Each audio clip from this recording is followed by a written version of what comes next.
Balikan nga po natin ulit yung liwanag na papatay sa mga masama pagbalik po ni Jesus. Napag-aralan po nating babalik siya hindi na bilang tao lamang kundi sa kanyang kapangyarihan at kalawalatian bilang Diyos. Napag-aralan din po natin na ang Diyos ay apoy na sumusunog. Alam niyo po, sa kasalanan, saan man ito matagpuan, ang Diyos ay apoy na sumusunog. Sa lahat po ng sumasailalim sa kapangyarihan ng Espiritu Santo, sinusunog o tinatanggal ng Diyos ang kanilang kasalanan. Ngunit kung ang tao ay patuloy na kumakapit sa kasalanan, nagiging kaisa siya nito. Kaya ang kalawalatian ng Diyos na sumisira sa kasalanan ay kailangang sumira sa Kanya. Magandang example po dito yung santuario. Sa Lumang Tipan, ang Diyos ay nakipamayan sa kanyang bayan sa mamagitan po ng santuario. Araw-araw, ang bawat nagkasala ay kinakailangang magdala ng angkop na handog sa santuario upang ipahayag ang pagsisisi at tumanggap ng kapatawaran.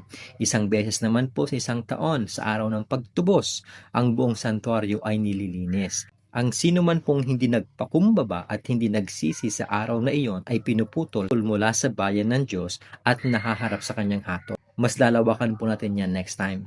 Maski po yung mga priests or high priest, kailangang malinis sa kasalanan at banal bago po magumpisa sa serbisyo sa santuario.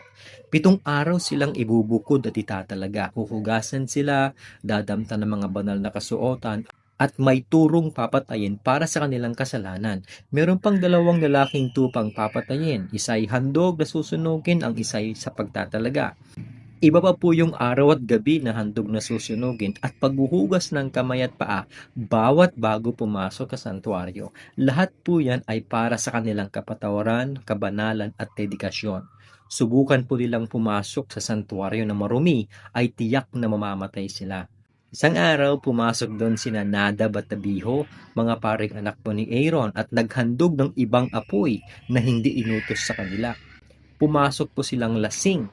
Ang sabi po ng talata, sa harap ng Panginoon ay may lumabas na apoy at sinupok sila at namatay sila sa harap ng Panginoon. Sabi ng Diyos, ako'y babanalin ng mga lumalapit sa akin at sa harap ng buong bayan ay luluwalhatiin ako. Kailangan daw po nilang lagyan ng pagkakaiba ang banal at karaniwan, marumi at malinis.